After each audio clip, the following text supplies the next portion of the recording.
Evening दोस्तों, आज फिर हम अपनी करंट अफेयर्स की क्लास लेकर आ चुके हैं। पहला पार्ट हम लोगों का स्टैटिक जीके होता है, जो कि मैं रोज डिस्कस करता हूँ एक एक पार्ट। तो आज का हम लोगों का स्टैटिक जीके का पार्ट है WTO। ठीक है, तो आइए इसको देखते हैं। WTO आखिर है क्या? WTO का फुल फॉर्म है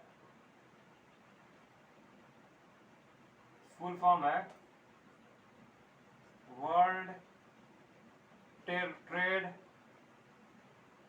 ऑर्गेनाइजेशन। इसका फुल फॉर्म है वर्ल्ड ट्रेड ऑर्गेनाइजेशन। इसका हेडक्वार्टर कहाँ है? इसका हेडक्वार्टर है जनेवा, स्विट्जरलैंड में इसका हेडक्वार्टर है। ठीक है, वर्ल्ड ट्रेड ऑर्गेनाइजेशन का पूछेगा कि इसका पुराना नाम क्या है, ओल्ड नेम। तो वर्ल्ड ट्रेड ऑर्गेनाइजेशन का ओल्ड नेम है गैट, GATT। पूछेगा कि ओल्ड नेम जो था वर्ल्ड ट्रेड ऑर्गेनाइजेशन का, जो गैट नेम है वो WTO कब हुआ, अर्थात गैट ओल्ड नेम है, नया नेम WTO है। तो WTO कब हुआ? तो WTO नाम चेंज होके हुआ 1995 में। ये इंपॉर्टेंट पॉइंट है भाई कि 1995 में जो है इसका नाम चेंज हुआ। ठीक है, वर्ल्ड ट्रेड ऑर्गेनाइजेशन के हेड कौन है? डायरेक्टर जनरल ओकोंजो है। ओकोंजो से याद रखिएगा, आसान पड़ेगा। डायरेक्टर जनरल ओकोंजो अंकल जी मैं बोलता हूं तो आप याद रखिएगा ओकोंजो से। ठीक है, वर्ल्ड ट्रेड ऑर्गेनाइजेशन का फुल फॉर्म, WTO का फुल फॉर्म है वर्ल्ड ट्रेड ऑर्गेनाइजेशन। हेडक्वार्टर का है जनेवा है, जनेवा में। ओल्ड नेम क्या है? GATT। ठीक है, गैट कब नाम चेंज हुआ था? 1995 में। डायरेक्टर जनरल है ओकोंजो। कौन है? ओकोंजो इनके डायरेक्टर जनरल हैं। वर्ल्ड ट्रेड ऑर्गेनाइजेशन के अंदर ही ट्रिप्स जो कि एक संस्था है, वो क्या कार्य करती है? इसके अंदर ही ट्रिप्स कार्य करता है, TRIPS, जो कि GI टैग देता है। क्या देता है? GI टैग देता है, GI टैग देता है। इंडिया में GI टैग कब आया था? सर्वप्रथम रूल आया था, इसका एक्ट आया था 1999 में। ठीक है, 1999 में। कब GI टैग एक्ट इंडिया में कब आया था? इंडिया का बता रहा हूं, GI टैग एक्ट इंडिया में 1999 में आया था। लागू हुआ कब? 2003 में। सर्वप्रथम किसे मिला? तो सर्वप्रथम मिला दार्जिलिंग टी को, अर्थात दार्जिलिंग चाय को। कब? 2004 में। याद रखिएगा, ट्रिप्स, WTO के अंदर ट्रिप्स एक संस्था है जो कार्य करती है, जो GI टैग देता है। यह GI टैग देती है। इंडिया में GI टैग का एक्ट जो आया था वो 1999 में आया था, लागू हुआ 2003 में। फर्स्ट किसे मिला इंडिया के? दार्जिलिंग टी को। कब मिला हुआ? 2004 में। ठीक है, वर्ल्ड ट्रेड ऑर्गेनाइजेशन के अंतर्गत यह कार्य करती है। ठीक है, ट्रिप्स इसी के अंतर्गत आता है। तो वर्ल्ड ट्रेड ऑर्गेनाइजेशन की का ओल्ड नाम क्या है? गैट है। इसका हेडक्वार्टर कहाँ है? जनेवा में। वर्ल्ड ट्रेड ऑर्गेनाइजेशन का हेडक्वार्टर कहाँ है? जनेवा में। हेड कौन है? ओकोंजो, डायरेक्टर जनरल ओकोंजो जी है। ठीक है, नाम कब चेंज हुआ? 1995 में इसका नाम गैट से WTO हुआ। ठीक है, WTO के अंदर ट्रिप्स एक संस्था है जो GI टैग देता है, वह आया। ट्रिप्स इसके अंदर एक संस्था है जो GI टैग देता है। इंडिया में GI टैग का एक्ट आया 1999 में, लागू हुआ 2003 में। सर्वप्रथम मिला दार्जिलिंग चाय को 2004 में। ठीक है, तो ये हम लोग का स्टैटिक जीके का ये पॉइंट है, अत्यंत ही महत्वपूर्ण पॉइंट है। आप हमारे साथ बने रहिए, हम याद करवा देंगे। हमारे साथ दोबारा पढ़ने की आप लोग जरूरत नहीं पड़ेगी, आप मेरे साथ बने रहिए, सिर्फ आप उसको दोहराते रहिएगा। ठीक है, वर्ल्ड ट्रेड ऑर्गेनाइजेशन की स्थापना, वर्ल्ड ट्रेड ऑर्गेनाइजेशन नाम कब पड़ा? 1995 में। पुराना नाम क्या है? GATT, गैट इसका पुराना नाम है। ठीक है, इसके डायरेक्टर जनरल कौन है? ओकोंजो इसके डायरेक्टर जनरल है। ठीक है, हेडक्वार्टर कहाँ है? जनेवा में। वर्ल्ड ट्रेड ऑर्गेनाइजेशन के अंदर ट्रिप्स एक संस्था है, वो कार्य करती है, जो GI टैग देता है। ये UPSC का क्वेश्चन है कि GI टैग कौन देता है? तो वर्ल्ड ट्रेड ऑर्गेनाइजेशन के अंदर कार्य करने वाली संस्था ट्रिप्स देती है। फिर एक कब आया था? 1999 में, इंडिया का बता रहा हूँ, इंडिया में 1999 में आया था, लागू हुआ 2003 में, फर्स्ट देता है दार्जिलिंग टी को। अच्छा, अगर पूछ दिया कि जीआई टैग है वह इंडिया में कितने ईयर्स के लिए मान्य होता है, तो वह इंडिया में जीआई टैग इंडिया में 10 सालों के लिए मान्य होता है। 10 ईयर्स, 10 ईयर्स, 10 सालों के लिए यह मान्य होता है इंडिया में जीआई टैग। ये इंपॉर्टेंट है, पूछा है कि जीआई टैग इंडिया में कितने सालों के लिए मान्य होता है, तो यह 10 सालों के लिए मान्य होता है जीआई टैग। चलिए अब हम लोग का आज का न्यूज बुलेटिन देखते हैं, जिसमें कि हम करंट अफेयर्स को डील करेंगे।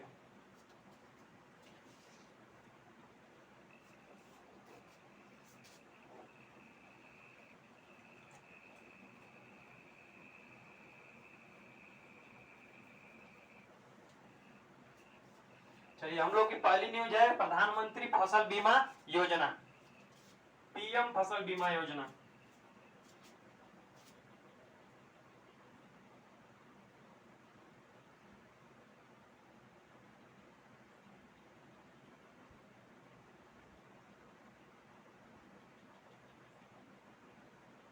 इसका पूरा नाम पता है आपको, प्रधानमंत्री फसल बीमा योजना। लॉन्च कब हुई थी यह? लॉन्च हुई थी 2016 में, यह लॉन्च करी गई रही। ठीक है, लॉन्च हुए कितने साल हो गए? टोटल 6 साल हो गए इसको लॉन्च हुए। तो इसमें जो होता है कुछ संशोधन किए गए हैं, अर्थात फसलों को बीमा प्रदान की गई है। जैसे कि स्वास्थ्य बीमा होता है कि अगर आप स्वास्थ्य बीमा लिए हुए हैं तो आपको उतने तक फ्री निःशुल्क स्वास्थ्य सेवा दी जाती है, उसी प्रकार फसलों में भी है। तो कितने, कौन सी फसल पर कितनी सीमाएं बीमाएं दी गई हैं वो आप लोग नोट करिएगा, जो कि बहुत ही इंपॉर्टेंट है, पूछा जा सकता है। रबी की फसल पर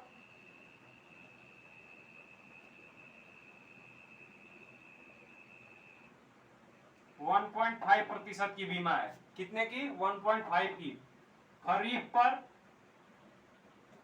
खरीफ की फसल पर 2% की, और बागानी फसल पर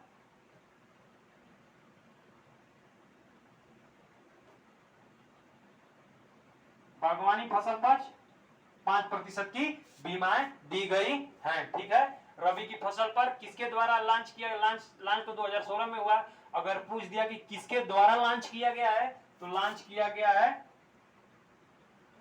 कृषि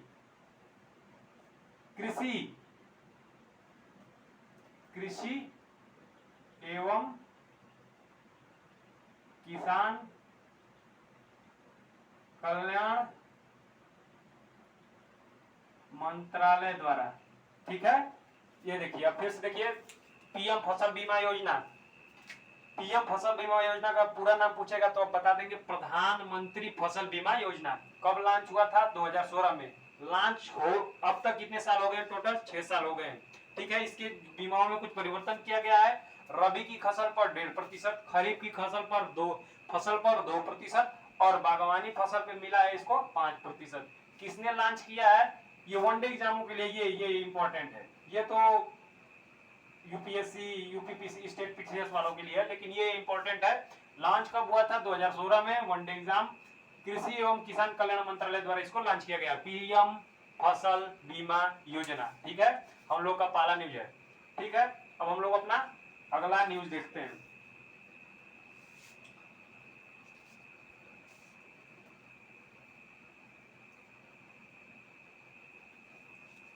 अगली न्यूज है कि H3N8 बर्ड फ्लू जो वायरस है, अभी इसका जो H3N8 बर्ड फ्लू वायरस का भी अब नया केस मिला है। तो कहां मिला है, आइए उसके बारे में समझते हैं और पढ़ते हैं।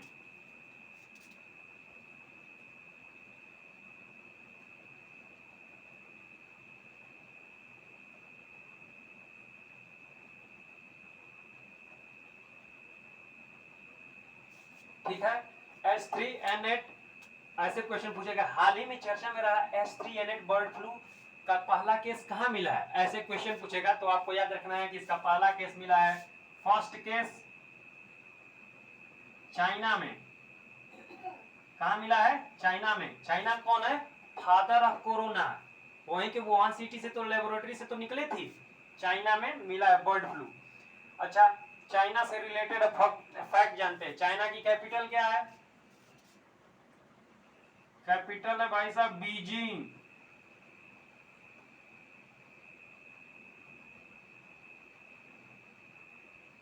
बीजिंग कैपिटल है, शॉर्ट फॉर्म है कैप, कैपिटल है मतलब टोटल, बीजिंग कैपिटल है, ठीक है। चाइना की कैपिटल क्या है? बीजिंग। चाइना की सबसे बड़ी नदी,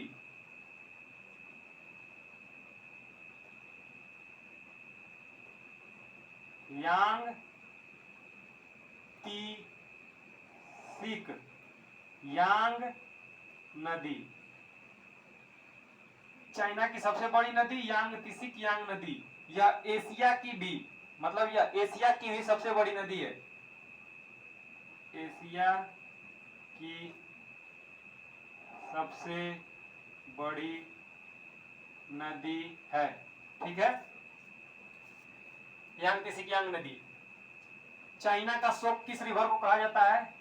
चाइना का शोक हुआंगहो रिवर, हुआंगहो रिवर, हुआंगहो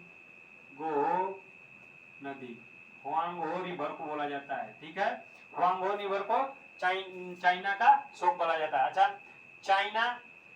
चाइना की सबसे बड़ी नदी हो गई यांग तीसिक यांग नदी, चाइना का शोक हुआंगहो नदी को बोला जाता है। चाइना में कोई मरुस्थल है? हाँ, चाइना में टकला मकान का मरुस्थल है। चाइना में डेजर्ट है टकला मकान, टकला मकान का मरुस्थल है। यह जो मरुस्थल है कहाँ है? यह चाइना में स्थित है, ठीक है, टकला मकान का मरुस्थल। अब गोबी का मरुस्थल कहाँ है? तो वो अभी आधा मंगोलिया में है और आधा चाइना में है, ये भी आप लोगों को ध्यान रखना है। टकला मकान का मरुस्थल है, ठीक है। चाइना और भारत की लड़ाई कब हुई थी? 1962 में।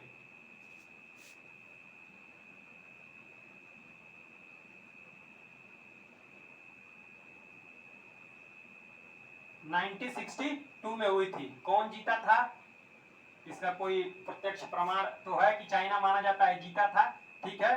तो 1962 ईस्वी में 1962 में, पर मैं नहीं मानता, मुझे मेरा मानना है कि अपना इंडिया जीता था, लेकिन चाइना जीता था, ठीक है।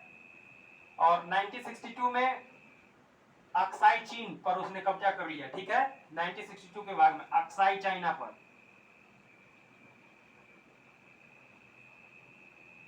जो कि भारत का पार्ट है, यह जिसे अक्साई चाइना हम लोग बोलते हैं, ठीक है। ठीक, 1962 में, ठीक है। पाकिस्तान ने चाइना को इंडिया का कौन सा भाग गिफ्ट करा है? तो पाकिस्तान ने चाइना को इंडिया का कौन सा भाग गिफ्ट करा है? तो उसका नाम है सस्काम वैली, सस्काम घाटी, याद रखिएगा, ये इंपॉर्टेंट है। सस्काम वैली गिफ्ट करा है, ये भी इंपॉर्टेंट है। चाइना को पाकिस्तान ने इंडिया का कौन सा भाग गिफ्ट करा है? तो वही है सस्काम वैली या सस्काम घाटी, इसको बोला जाता है, ठीक है। तो H3N8 bird flu, H3N8 bird flu से याद करेंगे कि H3N8 बर्ड फ्लू कहाँ मिला है?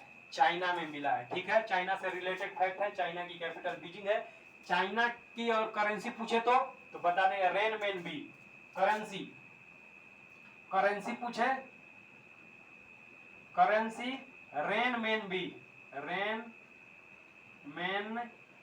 ये चाइना की करेंसी है, ठीक है। चाइना की करेंसी याद रखिएगा, चाइना की करेंसी क्या है? रेनमेनबी। चाइना की कैपिटल क्या है? बीजिंग। चाइना की सबसे बड़ी नदी क्या है? यांग तीसिक यांग नदी, एशिया की भी यह सबसे बड़ी नदी है। चाइना का शोक हुआंगहो रिवर, डेजर्ट टकला मकान का मरुस्थल है। इंडो चाइना वार 1962 में हुआ था। सस्काम घाटी किसने गिफ्ट करी है? पाकिस्तान ने, ठीक है। चाइना से रिलेटेड ये सब फैक्ट्स हैं जो आपको ध्यान रखने हैं।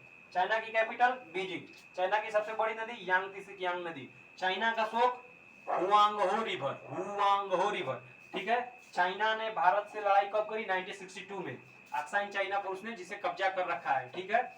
अब बोलेगा कि चाइना की करेंसी क्या है? रेनमेनबी है, ठीक है।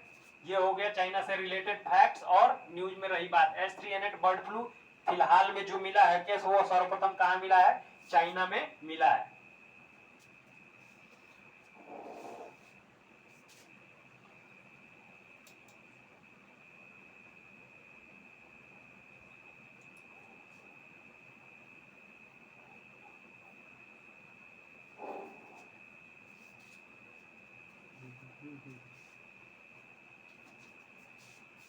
अगला न्यूज में हम लोगों का अगला जो न्यूज है वो है G20 सम्मेलन 2022। G20 सम्मेलन 2022।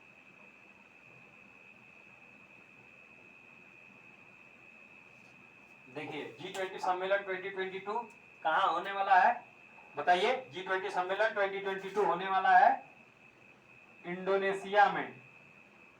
इंडोनेशिया में कहा? बाली, बाली में। ठीक है, तो G20 सम्मेलन 2022 को अगर पूछ दिए कि बाली समिट 2022 कहाँ हुआ था, G20 नाम ना देकर, तो आप बोलेंगे कहाँ हुआ था? बाली समिट 2022 जो कि G20 से रिलेटेड है, वह इंडोनेशिया में हुआ था। हमें पता होना चाहिए कि इंडोनेशिया की जगह बाली में हुआ था। ठीक है, इसे G20 सम्मेलन इसे बाली समिट भी कहते हैं। बाली सम्मेलन या बाली समिट भी कहते हैं। ठीक है, इंडोनेशिया में होने वाला है। अच्छा, ये जो G20 सम्मेलन 2022 इंडोनेशिया में होने वाला है, इसमें रसिया और यूक्रेन को भी आमंत्रण दिया गया है। रसिया और यूक्रेन को भी आमंत्रण दिया गया है। पहली बार होगा जबकि युद्ध होने पर, मतलब बहुत सारी बैठकें हुई, लेकिन महत्वपूर्ण रूप से बैठक यह इंडोनेशिया में होगा G20 सम्मेलन का, जिसमें रसिया और यूक्रेन दोनों को बुलाया गया है। अर्थात रसिया के व्लादिमीर पुतिन आएंगे और यूक्रेन के व्लादिमीर जेलेंस्की आएंगे। ठीक है, G20 सम्मेलन 2022। अब G20 से रिलेटेड फैक्ट जानते हैं। G20 है क्या? G20 की स्टेब्लिशमेंट कब हुई थी? स्टेब्लिश्ड 1999 में। ठीक है, यही इंपॉर्टेंट है कि G20 का हेडक्वार्टर कहाँ है। इसका कोई भी हेडक्वार्टर नहीं है, ये इंपॉर्टेंट है, याद रखिएगा कि G20 का कोई भी हेडक्वार्टर नहीं है। ठीक है, G20 का कोई भी हेडक्वार्टर नहीं है, याद रखना है। और स्टेब्लिश कब हुआ था? 1999 में। ठीक है, G20 की अगली बैठक जो 2023 में होने वाली है, वो कहाँ होने वाली है? 2023 की बैठक कहाँ होने वाली है? अपने भारत में, इंडिया में।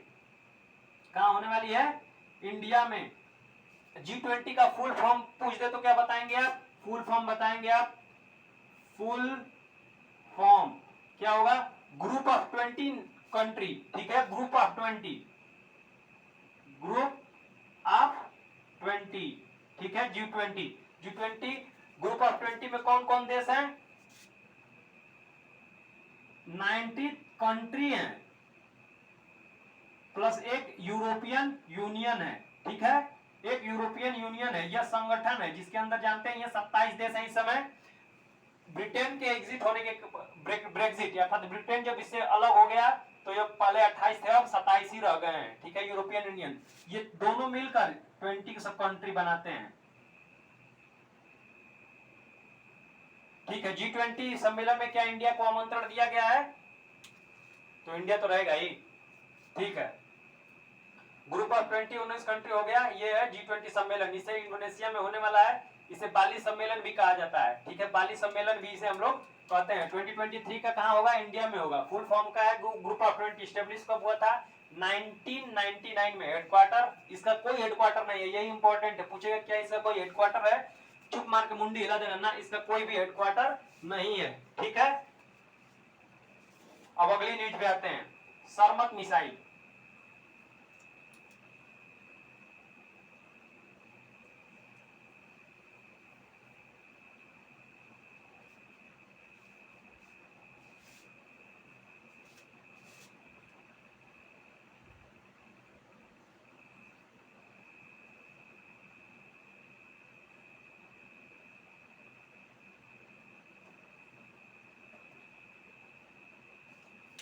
सरमत मिसाइल यह एक परमाणु ले जाने वाला मिसाइल है। ठीक है, अर्थात nuclear power, nuclear capable missile. इसका परीक्षण किसने किया है?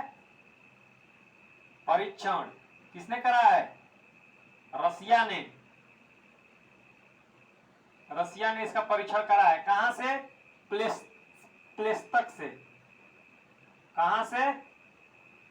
प्लेस्तक से। मारक क्षमता कितनी है, मारक क्षमता था कहां से मार कर सकती है, यह दुनिया की सबसे खतरनाक मिसाइल है। ऐसी मिसाइल अमेरिका के पास भी नहीं है। देखिए इस समय क्या हो रहा है कि यूक्रेन और रसिया में वार चल रहा है और 65 दिन हो गया है। सबको लग रहा था कि कुछ दिनों में ही रसिया जीत जाएगा, पर ऐसा नहीं हुआ, जिसके कारण जो यूक्रेन के आसपास के देश हैं जैसे नॉर्वे, फिनलैंड, डेनमार्क, पोलैंड, सब रसिया को आंख दिखा रहे हैं। तो वो बोल रहे हैं कि हम नाटो में जाएंगे। तो रसिया ने इस मिसाइल का परीक्षण किया और कहा कि अगर ऐसा होगा तो आप लोगों के लिए खैर नहीं है, मतलब खुली धमकी दी है कि आप लोग अगर नाटो में गए तो इसका बुरे परिणाम हो सकते हैं।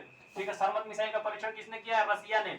यह मारक क्षमता पूछे कहां तक मार सकती है, तो 6000 किलोमीटर से लेकर 18000 किलोमीटर तक यह मार कर सकती है। ठीक है, 6000 किलोमीटर से लेकर 18000 किलोमीटर तक मार कर सकती है। ठीक है, सरमत मिसाइल का दूसरा नाम है, जो कि यही इंपॉर्टेंट है। सरमत मिसाइल का दूसरा नाम क्या है, अगर पूछ देगा तो क्या बताएंगे आप, सटन 2। सटन 2 यह इसका दूसरा नाम है। यह नाम किसने दिया है, किसने दिया है यह नाम, नेम गिवन बाई नाटो। किसने नाम दिया भाई साहब, नाटो। किसने, नाटो ने इसको नाम दिया सतन 2। सतन को हिंदी में शैतान बोला जाता है, शैतान 2 मिसाइल। इसकी खासियत जानते हैं क्या है, इसकी खासियत यह है कि यह एक ही बार में 5 से 6 ग्रुप में न्यूक्लियर मिसाइल को लेके जा सकता है। और जैसे कि महाभारत काल में नहीं होता था, एक तीर मारो तो उसमें से 4-4, 5-5 तीर निकलती थी, उसी तरह ये निकलेगी और एक साथ 5 जगह निशाना डाल सकती है। जहां जहां उसमें टारगेट होगा अलग अलग निकल के बढ़ जाएगी और वहां पर ध्वस्त कर देगी। बहुत ही खतरनाक मिसाइल है। किसके द्वारा परीक्षण किया गया है भाई साहब, रसिया द्वारा किया गया है। नाटो, नाटो क्या है, तो आइए नाटो के बारे में जानते हैं। नाटो है, नाटो का फुल फॉर्म है North Atlantic Treaty Organization, North Atlantic Treaty Organization. इसकी स्थापना कब हुई थी, इस्टेब्लिश्ड 1949 में। ठीक है, हेडक्वार्टर कहां है, नाटो का हेडक्वार्टर कहां है, हेडक्वार्टर है ब्रुसेल्स, ब्रुसेल्स बेल्जियम में है। और ब्रुसेल्स को क्या बोला जाता है, ब्रुसेल्स को कॉकपिट ऑफ यूरोप, ब्रुसेल्स को कहते हैं हम लोग कॉकपिट ऑफ यूरोप, हिंदी में यूरोप का अखाड़ा। क्योंकि जैसे कि भारत का अखाड़ा, जैसे कि तराइन का युद्ध या बैटल ऑफ पानीपत, मतलब पानीपत जगह हरियाणा को बोला जाता है, उसी तरह हेडक्वार्टर ब्रुसेल्स है। ब्रुसेल्स में अधिकांश यूरोप के मैक्सिमम युद्ध इधर ही हुए हैं, इसलिए इसको कॉकपिट ऑफ यूरोप बोला जाता है, मतलब यूरोप का अखाड़ा। नाटो में कुल कितने देश हैं, 30 देश। टोटल कंट्री कितने हैं, 30। लेटेस्ट कंट्री, जो नई कंट्री जुड़ी है उसका क्या नाम है, नॉर्थ मैसेडोनिया। नई कंट्री है, न्यू कंट्री जो जुड़ी है वह है नॉर्थ मैसेडोनिया। ठीक है, नई कंट्री कौन सी जुड़ी है, नॉर्थ मैसेडोनिया। नॉर्थ मैसेडोनिया इस नई कंट्री जुड़ी है, स्पेलिंग देख लीजिएगा। ठीक है, ठीक है। टोटल कंट्री कितनी है, 30। न्यू कंट्री कौन सी जुड़ी है, नॉर्थ मैसेडोनिया। ठीक है, नॉर्थ अटलांटिक ट्रीटी ऑर्गेनाइजेशन की स्थापना कब हुई, 1949 में। हेडक्वार्टर कहां है, ब्रुसेल्स में। ब्रुसेल्स को कॉकपिट ऑफ यूरोप बोला जाता है। ठीक है, टोटल कंट्री है 30, नई कंट्री नॉर्थ मैसेडोनिया जुड़ी है। सरमत मिसाइल का परीक्षण किसने किया है, किसने किया है, रसिया ने। कहां से, प्लेस्तस से किया है। मारक क्षमता कितनी है, 6000 किलोमीटर से लेकर 18000 किलोमीटर दूर तक, मतलब ये बैठे बैठे अमेरिका को निपटा देगा, सबको निपटा देगा, अपने आसपास के जितने क्षेत्र हैं, यहाँ तक कि भारत तक भी वो आ जाएगी। भारत तो पास ही में है।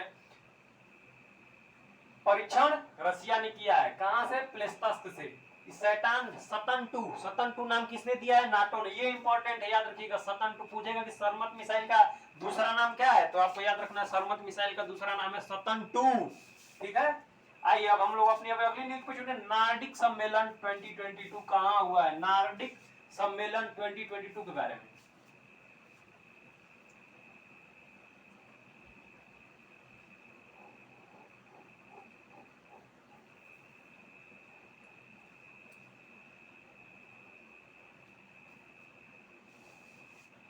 नार्डिक सम्मेलन 2022।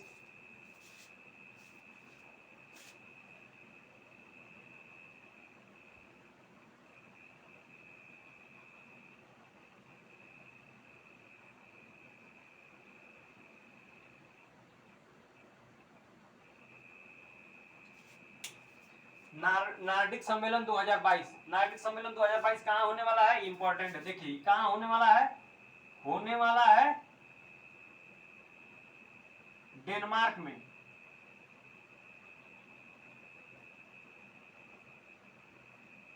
देखिए नॉर्डिक समिट जब बोला है तो नॉर्डिक का मतलब हमें पता नॉर्डिक आखिर है क्या, नॉर्डिक देखिए कहाँ सम्मेलन होने वाला है, नॉर्डिक डेनमार्क में होने वाला है। और भारत की तरफ से कौन भाग लेने वाला है, पीएम मोदी, मोदी जी गए हुए हैं हमारे। इसमें भाग कौन लेगा नॉर्डिक सम्मेलन में, पीएम मोदी, मोदी जी इसमें भाग लेंगे नॉर्डिक सम्मेलन में। अच्छा नॉर्डिक सम्मेलन, नॉर्डिक कंट्री,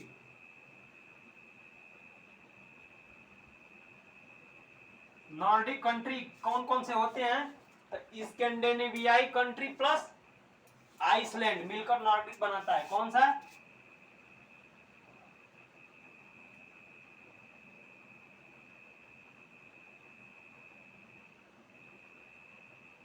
आइसलैंड, यह मिलकर क्या बनाता है, नॉर्डिक कंट्री बनाता है। ठीक है, स्कैंडिनेवियाई कंट्री में नॉर्डिक कंट्री पूछेगा कौन होता है, तो स्कैंडिनेवियाई कंट्री प्लस आइसलैंड। स्कैंडिनेवियाई कंट्री में कौन कौन सा है, नॉर्वे है, फिनलैंड है,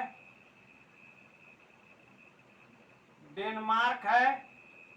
ठीक है, ठीक है, कौन कौन सा है, नॉर्वे, फिनलैंड, डेनमार्क और एक ये आइसलैंड।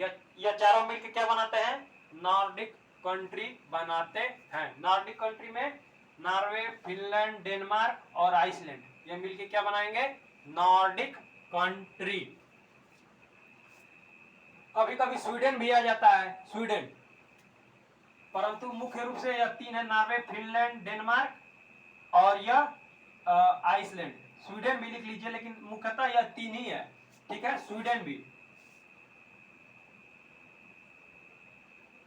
ठीक है, Norway, Finland, Denmark, Sweden plus Iceland, यह मिलकर क्या बनाते हैं, नॉर्डिक कंट्री बनाते हैं।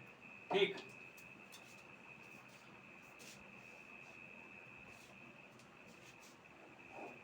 नॉर्डिक कंट्री, स्कैंडिनेवियाई कंट्री प्लस आइसलैंड। इन स्कैंडिनेवियाई कंट्री में नॉर्वे, फिनलैंड और डेनमार्क, स्वीडन कभी कभी बाहर हो जाता है, तो मुख्य रूप से आइसलैंड। मुख्य रूप से चार हैं, परंतु अगर एग्जामिनर पूछे कि स्कैंडिनेवियाई कंट्री में कौन है और ऑप्शन में जैसे आपको लिखना हो तो नॉर्वे, फिनलैंड, डेनमार्क, स्वीडन और आइसलैंड होंगे। ठीक है, नॉर्डिक कंट्री में स्कैंडिनेवियाई प्लस आइसलैंड, स्कैंडिनेवियाई कंट्री में नॉर्वे, फिनलैंड और डेनमार्क, स्वीडन भी उसमें अलग से जुड़ा हुआ है।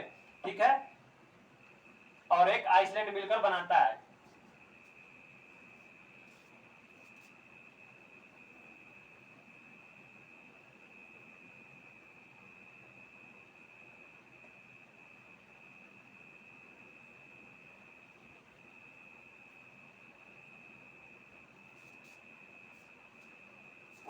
G7 समिट 2022, आइए देखते हैं G7 समिट 2022 कहाँ हुआ था।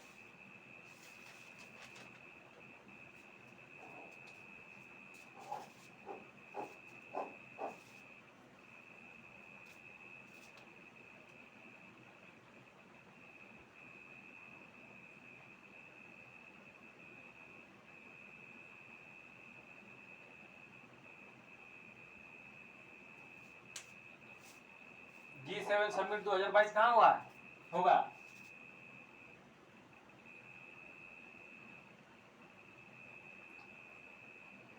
G7 समिट 2022 का सम्मेलन होगा जर्मनी में। कहाँ होगा, जर्मनी में। देखिए G7 समिट 2022 में इंडिया को बुलाने का इरादा नहीं था जर्मनी का, क्योंकि इंडिया जो है वह आंशिक रूप से रसिया का साथ दे रहा था। मतलब यूएन में वोट हो, यूएन में 2-3 बार वोट हुए, उसने वोट में कहा कि हम किसी की तरफ से नहीं है, मतलब उसने वोट में हिस्सा ही नहीं लिया। तो एक तरफ से उसने न रसिया की बुराई करी और न ही रसिया का प्रतिरोध किया, मतलब रुकावट बनी। तो इसके कारण जो होता है यूरोपियन यूनियन, नाटो और जो यूरोप के कंट्री जैसे यूएस जो की हेड है, ये सारे नाराज थे। तो उन लोगों का मकसद था कि G7 समिट 2022 जो कि जर्मनी में होने वाला है उसमें इंडिया को ना बुलाया जाए, परंतु इंडो पैसिफिक रीजन में इंडिया का वर्चस्व बढ़ता जा रहा है। तो इंडिया से व्यापार करने के लिए, क्योंकि इंडिया सबको पता है कि इंडिया आगे चलकर विश्व का सबसे बड़ा मार्केट बनने वाला है, तो इसीलिए ना चाहते हुए भी जर्मनी ने इंडिया को इसमें बुलाया है। G7 समिट, G7 देखिए G7 समिट, G7 पहले क्या था? G7 पहले क्या था? वह G8 था। G7 पहले क्या था? G8 था। इसमें रसिया भी शामिल था। कब? जब यह G8 था तो इसमें रसिया भी शामिल था, परंतु 2014 में G8 से G7 हो गया। कब G7 हुआ पूछेगा तो क्या बताएंगे? 2014 में माइनस है ये, -1 अर्थात रसिया बाहर। तो 2014 में क्या हुआ? 2014 में ये माइनस है अर्थात घट गया, अर्थात एक बाहर हो गया, रसिया बाहर हो गया 2014 में। ठीक है, G8 से रसिया कब बाहर हुआ? 2014 में। कारण क्या था? क्रीमिया पर कब्जा कर लिया था रसिया ने। कारण था 2014 में रसिया ने क्रीमिया पर कब्जा कर लिया। 2022 में रसिया ने क्रीमिया पर कब्जा कर लिया। क्रीमिया पर कब्जा कर लिया, ये देखिए क्रीमिया पे कब्जा कर लिया। किसने? रसिया ने 2022 पर। 2014 में रसिया ने क्रीमिया पर कब्जा कर लिया। 2014 में रसिया ने क्रीमिया पर कब्जा कर लिया। क्रीमिया किसका था? क्रीमिया था यूक्रेन का। क्रीमिया किसका था? क्रीमिया एक आइसलैंड है। किसका था? यूक्रेन का। अब किसका है क्रीमिया? यूक्रेन का था। अब किसका क्रीमिया है? रसिया का है। तो एग्जामिनर दिमाग लगा के पूछता है कि क्रीमिया संकट किन दो देशों के बीच में है? एग्जामिनर दिमाग लगा देता है यहीं पे और पूछता है कि क्रीमिया संकट किन दो देशों के बीच में है? तो नहीं बता देंगे आप, क्रीमिया संकट रसिया और यूक्रेन के बीच में है। याद रखिएगा, क्रीमिया संकट लिख लेना है सबको। क्रीमिया संकट किसके बीच में है? तो रसिया और यूक्रेन के बीच में क्रीमिया संकट है। किसके बीच में? रसिया और यूक्रेन के बीच में क्रीमिया संकट है। क्रीमिया आइसलैंड वास्तविक रूप से किसका था? यूक्रेन का। अगर पूछ दे कि यूक्रेन से जो रसिया से यूक्रेन कब अलग हुआ? तो 1991 में। देखिए रसिया से यूक्रेन कब अलग हुआ? 1991 में। 1991 में रसिया से यूक्रेन अलग हो जाता है। कब? 1991 में। कारण था कोल्ड वार किन दो देशों के बीच चल रहा था? 47 से ही चल रहा था।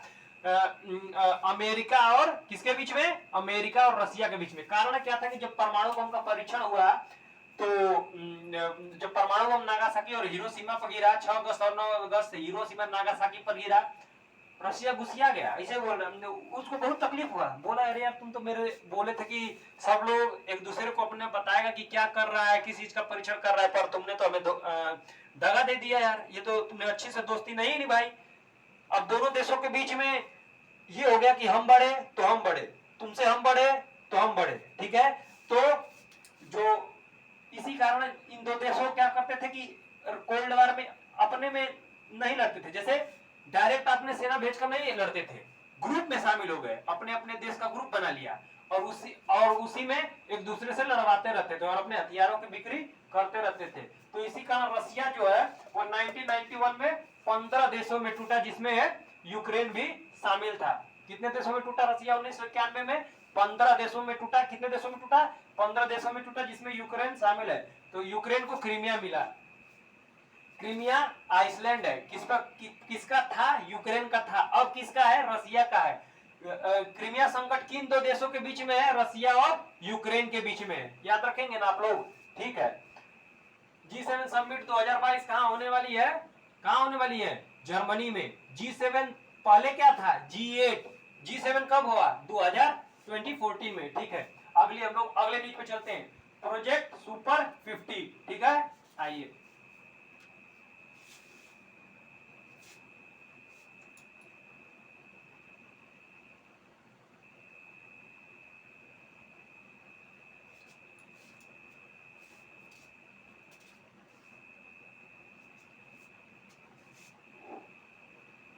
हम लोग की अगली न्यूज है प्रोजेक्ट सुपर 50। ठीक है, आइए, प्रोजेक्ट सुपर 50।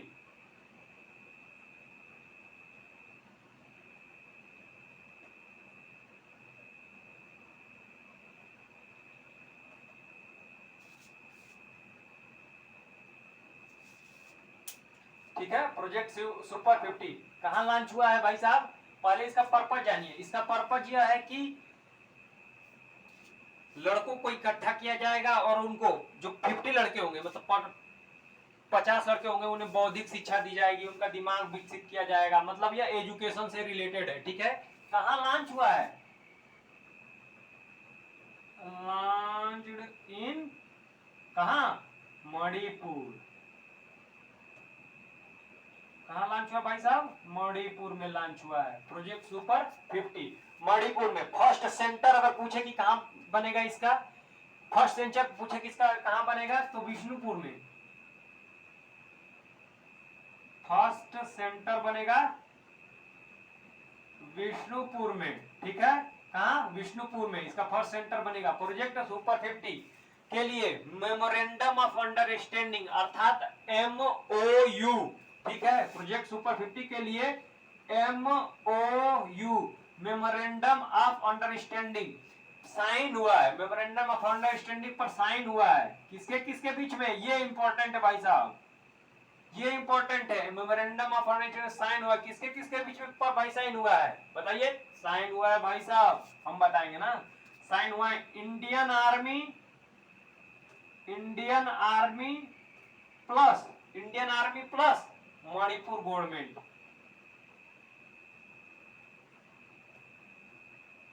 ठीक है, किसके किसके बीच साइन हुआ है? इंडियन आर्मी और मणिपुर गवर्नमेंट। अगर आपसे पूछ दे कि मणिपुर की सबसे ऊंची चोटी कौन सी है, बताइए। अगर ऐसे ही पूछ दे कि मणिपुर की सबसे ऊंची चोटी कौन सी है, जो कि इस बार के SSC के एग्जाम में पूछा गया था 2021 वाले में, तो क्या बताएंगे? मैं बताऊंगा, सबसे ऊंची चोटी है मणिपुर की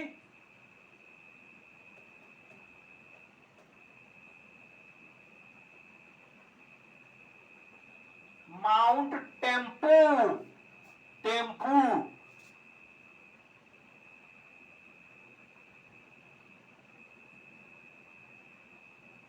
कौन सी है मणिपुर की सबसे ऊंची चोटी?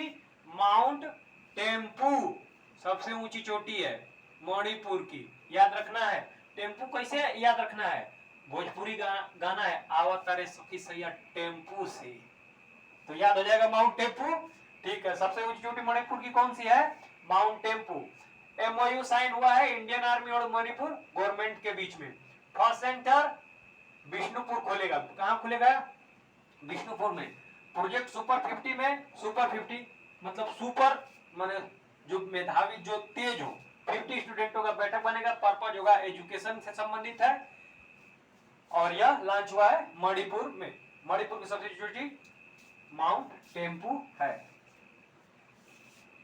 अगला, greenfield grain based ethanol plant.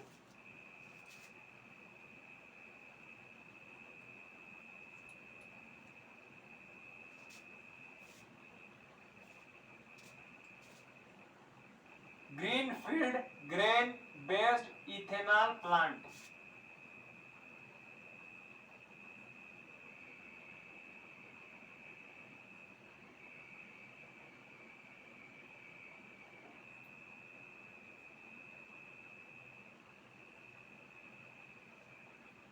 ठीक है, greenfield grain based ethanol plant, यह इंडिया का फर्स्ट इथेनॉल प्लांट लॉन्च हुआ है। ग्रीनफील्ड कहां लॉन्च हुआ है?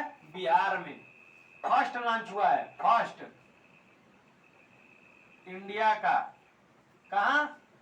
बिहार में, बीएच लिख रहा हूँ शॉर्ट फॉर्म, बिहार लिख लीजिएगा आप लोग। बिहार में लॉन्च हुआ है greenfield grain based ethanol plant. First कहाँ लॉन्च हुआ है? इंडिया में। इंडिया में कहाँ? तो वह बिहार में लॉन्च हुआ है। ये इंपॉर्टेंट है भाई साहब, क्योंकि पहली बार जो भी कार्य होता है उसको क्वेश्चन बनता है इससे, तो ये क्वेश्चन बनने के चांस है। बिहार की capital Patna. Patna. CM Nitish Kumar. Governor Phagu Chauhan. ठीक है, बिहार की कैपिटल पटना। बिहार में गैंगेटिक डॉल्फिन मिलती है, बिहार में गैंगेटिक डॉल्फिन भी मिलती है। गैंगेटिक डॉल्फिन मिलती है। गैंगेटिक डॉल्फिन का दूसरा नाम क्या है? सूसू। अदर नेम, अदर नेम सूसू। ये इंपॉर्टेंट है भाई साहब। और विक्रमशिला वाइल्ड लाइफ सेंचुरी कहाँ है? बिहार में ही है, क्योंकि विक्रमशिला विश्वविद्यालय कहाँ है? बिहार में। विक्रमशिला वाइल्ड लाइफ सेंचुरी कहाँ है? Vikramshila wild life, Vikramshila wild life sanctuary भी बिहार ही में है। ठीक है, Vikramshila wild life sanctuary. Total tiger reserve India में 53 है। अभी अभी जो नया टाइगर रिजर्व बनने वाला है, ठीक है, वो कहाँ बनेगा?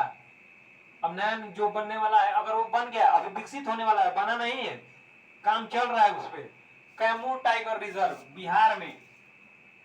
अगर पूछ दे कि बिहार में कौन सा टाइगर रिजर्व बन रहा है, तो कैमूर टाइगर रिजर्व बन रहा है, अभी बना नहीं। अगर बन जाएगा तो वो 54वां हो जाएगा। अभी तक कितने हैं? 53 हैं। ठीक है, बिहार, बिहार में कौन सा टाइगर रिजर्व बन रहा है? Kaimur tiger reserve. ठीक है, याद रखना है, कैमूर टाइगर रिजर्व कहाँ बन रहा है? बिहार में बन रहा है। ठीक है, greenfield grain based ethanol plant कहाँ लॉन्च हुआ है? बिहार में लॉन्च हुआ है। ठीक है, विक्रमशिला विश्वविद्यालय भी यहीं पर है। अगर पूछ दे कि और क्या कहते हैं कि नालंदा विश्वविद्यालय भी बिहार ही में है। ये देखिए, फर्स्ट इंडिया का Bihar, capital Patna. First launch हुआ है इंडिया में, और वो भी कहाँ? बिहार में। कैपिटल पटना। सीएम नीतीश कुमार है, गवर्नर फागू चौहान जी है। गैंगेटिक डॉल्फिन मिलती है। गैंगेटिक डॉल्फिन का अदर नाम है सूसू। सूसू, SU। कैमूर टाइगर रिजर्व अभी बन रहा है, विकसित हो रहा है, अभी पूरी तरह से बना नहीं है। अगर पूछेगा टोटल टाइगर रिजर्व कितने हैं, तो 53 हैं। अगर ये बन जाएगा तो कितने हो जाएंगे? 54। विक्रमशिला वाइल्ड लाइफ सेंचुरी कहाँ है? बिहार में ही है। ठीक है, तो ये हम लोगों का greenfield grain based ethanol plant Bihar में लॉन्च किया गया। याद रखिएगा, पहला इंडिया का है। ठीक है, ये आप लोगों को याद रखना है। अब हम लोग चलेंगे अपनी अगली न्यूज पर। उसका है एशियन बैडमिंटन चैंपियनशिप 2022।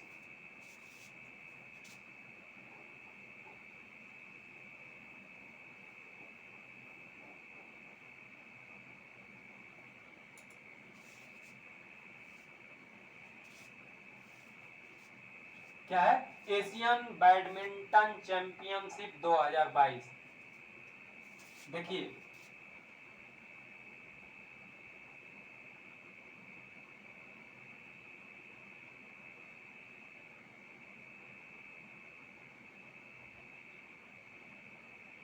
एशियन बैडमिंटनशिप 2022 किसने जीती है?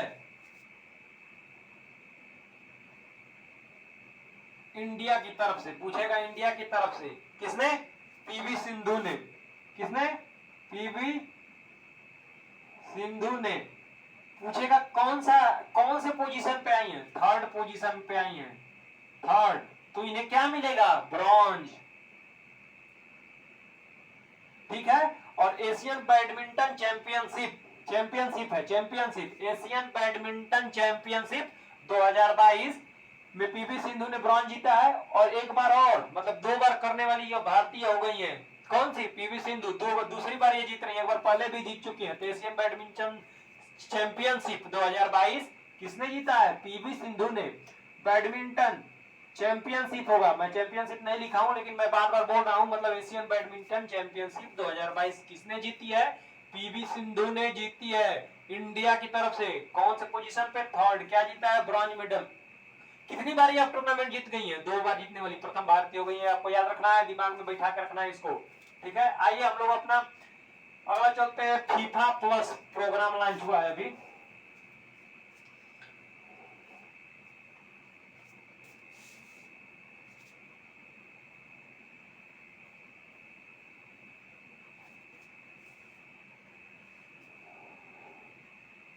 फीफा प्लस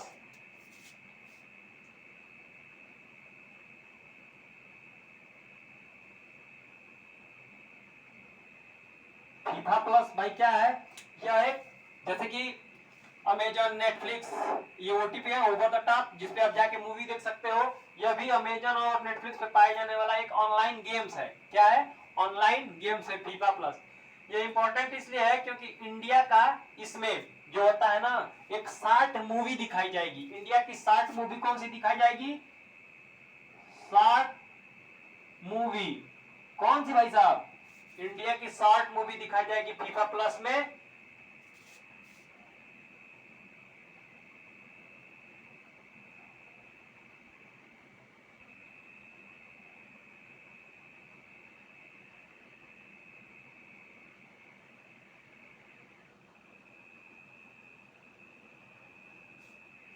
ठीक है, शॉर्ट मूवी दिखाई जाएगी। ये इंपॉर्टेंट है, पूछ सकता है क्योंकि पहली बार हुआ है फीफा प्लस। ठीक है, मैटनम, MAITANAM, the story of football इन केरल। पूछेगा फीफा प्लस क्या है, तो एक ऑनलाइन गेम है। क्या है यह? ऑनलाइन गेम है। जैसे कि इस बार फीफा वर्ल्ड कप होने वाले हैं 2018 में। सर देखिए, फीफा इस बार का फीफा 2022 का कहां हो रहा है? दोहा में, दोहा कतर। 2018 वाला कहां हुआ था? रसिया में। किसने जीता था 2018 वाला? 2018 वाला किसने जीता था? फ्रांस ने। ठीक है, याद रखिएगा कि फीफा को स्पॉन्सर कौन कर रहा है? इस बार फीफा को स्पॉन्सर कर रहा है बाइजूस। फीफा को स्पॉन्सर कौन कर रहा है? फीफा को स्पॉन्सर कौन कर रहा है 2022 में? 2022 में देखिए, फीफा को स्पॉन्सर 2022 में स्पॉन्सर कौन कर रहा है भाई साहब? कौन कर रहा है? Byju, the learning app. ठीक है, याद रखना, बाइजू स्पॉन्सर कर रहा है। ठीक है, शॉर्ट मूवी मैटनम, the story of football in Kerala. 2022 कहां होने वाला है? दोहा कतर में। 2018 कहां हुआ था? रसिया में। किसने जीता था? फ्रांस ने।